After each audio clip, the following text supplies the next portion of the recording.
जय श्री राधे। पूज्य श्री सद्गुरुदेव भगवान के चरणों में प्रणाम। कल्याण पत्रिका से भगवान नाम की महिमा। नाम स्मरण से अंतःकरण शुद्ध हो जाता है। प्रबल इंद्रियां भी साधक के वश में हो जाती हैं। इस पर स्वभावतः यह शंका उठ सकती है कि चित्त शुद्धि और नाम स्मरण में ऐसा कौन सा संबंध है कि नाम स्मरण के साथ चित्त की शुद्धि होती ही है। इसका उत्तर यह है कि सद्भाव और प्रेम से यदि साधक नित्य नाम स्मरण करे तो नाम और नामी का प्रत्यक्ष संबंध होने के कारण क्रमशः जैसे जैसे उसकी वृत्ति भगवान नाम में तल्लीन होती जाएगी, वैसे ही वैसे वह राजस और तामस विषयों से दूर होता जाएगा और नामी अर्थात परमात्मा का रंग उसके अंतःकरण पर चढ़ता जाएगा। हमें व्यवहार में भी ऐसा ही अनुभव मिलता है। बच्चे को मरे चाहे 6 महीने बीत गए हों, उसकी माता के सामने उस बच्चे का नाम लेते ही उसके नेत्रों से आंसू टपके बिना नहीं रहते। नाम उच्चारण के साथ ही वृत्ति में नामी की स्थिति हो जाती है। जो बात विचार से, ज्ञान से अथवा चर्चा से नहीं होती, वही क्षण मात्र के प्रेम से सिद्ध हो जाती है। भावना अथवा प्रेम में ऐसा बल है कि अंतःकरण की शुद्धि के लिए विचारों की अपेक्षा कहीं अधिक उसका उपयोग होता है। ऐसा मानस शास्त्र वेत्ताओं का कहना है। तात्पर्य यह है कि प्रेम पूर्वक नाम चिंतन होने पर धीरे धीरे अंतःकरण सात्विक हो ही जाएगा। इस विषय में एक दृष्टांत दिया जा सकता है कि मालिक के घर में आने पर जानवर स्वयं उस घर को छोड़कर दूसरे टूटे फूटे सूने घरों की ओर चले जाते हैं। इसी प्रकार नाम स्मरण से अंतःकरण में ऋषिकेश का निवास होने पर काम क्रोध आदि कुत्ते वहाँ रहना संभव नहीं हो सकता। काम क्रोध आदि कुत्तों का वहाँ रहना संभव नहीं हो सकता।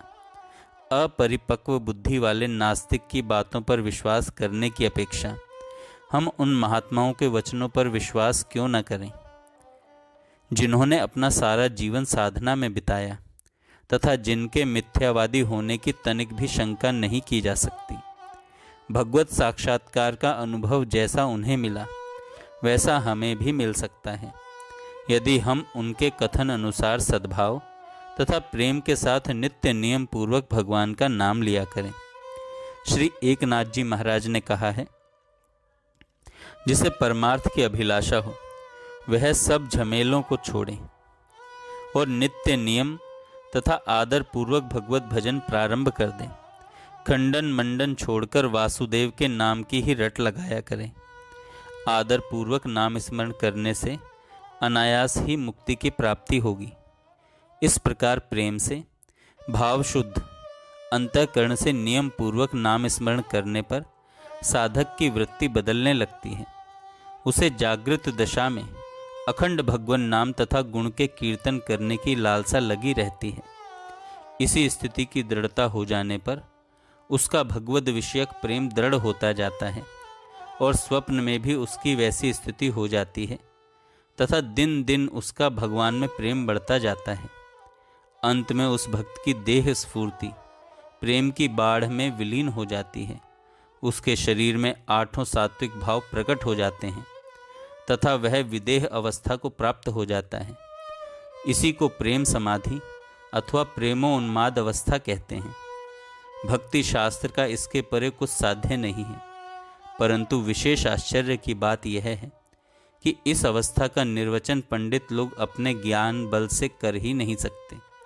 इस अवस्था को प्राप्त हुआ पुरुष कभी तो गाता है, कभी रोता है, कभी खिलखिलाकर हंसते हुए नाचने लगता है। बहिर्मुख वृत्ति वाले पुरुष, चाहे वे शास्त्रों के पंडित ही क्यों ना हों, ऐसे पुरुष को पागल समझते हैं।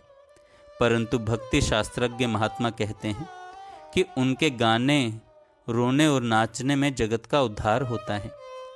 अभी थोड़े ही दिन हुए जब साधु रामकृष्ण परमहंस ने इसी उन्माद अवस्था में अपने समीप के एक मनुष्य को पैर छुआकर उसको इष्ट देव का दर्शन करा दिया। यह बात प्रसिद्ध ही है। यह विदेह अवस्था केवल काल्पनिक स्थिति नहीं है, बल्कि अनुभव सिद्ध सत्य है। इसके साक्षी अनेकों महात्मा पुरुष हैं। नारद जी अपने भक्ति सूत्र में लिखते हैं, जिस प्रेम को पाकर पुरुष सिद्ध हो जाता है, अमर हो जाता है, तृप्त हो जाता है, जिसे पाकर फिर किसी वस्तु की इच्छा नहीं करता, किसी बात का शोच नहीं करता, किसी में द्वेष या राग नहीं करता, विषय सेवन में उत्साह नहीं करता, वह तरता है और लोगों को तार देता है। श्रीमद् भागवत में कहा है कि प्रेम का व्रत लेकर अपने परम प्रिय प्रभु के नाम संकीर्तन का अनुरागी वह भाग्यवान पुरुष लौकिक भाव से कभी खिलखिलाकर हंसता है, कभी रोता है, कभी चिल्लाता है, कभी ऊंचे स्वर से गाने लगता है, कभी उन्मत्त के समान नाच उठता है। संत तुकाराम जी महाराज कहते हैं, कंठ से नाम उच्चारण करते समय यही भावना और अनुभव भी करना चाहिए कि भगवान मेरे सामने खड़े हैं। इसी प्रकार ध्यान करना चाहिए और मन ही मन चिंतन करना चाहिए। ज्ञानेश्वर जी महाराज कहते हैं, भगवान विट्ठल को स्मरण करते समय उस नामी के रूप का भी चिंतन करो। यह नाम स्मरण ऊपर कहे अनुसार प्रेम पूर्वक तथा भाव पूर्वक होना चाहिए। तुलसीदास जी कहते हैं, राम राम सब को कहत, ठग ठाकुर और चोर, बिना प्रेम रीझे नहीं तुलसी नंद किशोर। तुलसी नंद किशोर। जय श्री राधे। जय श्री राधे। पूज्य श्री सद्गुरुदेव भगवान के चरण।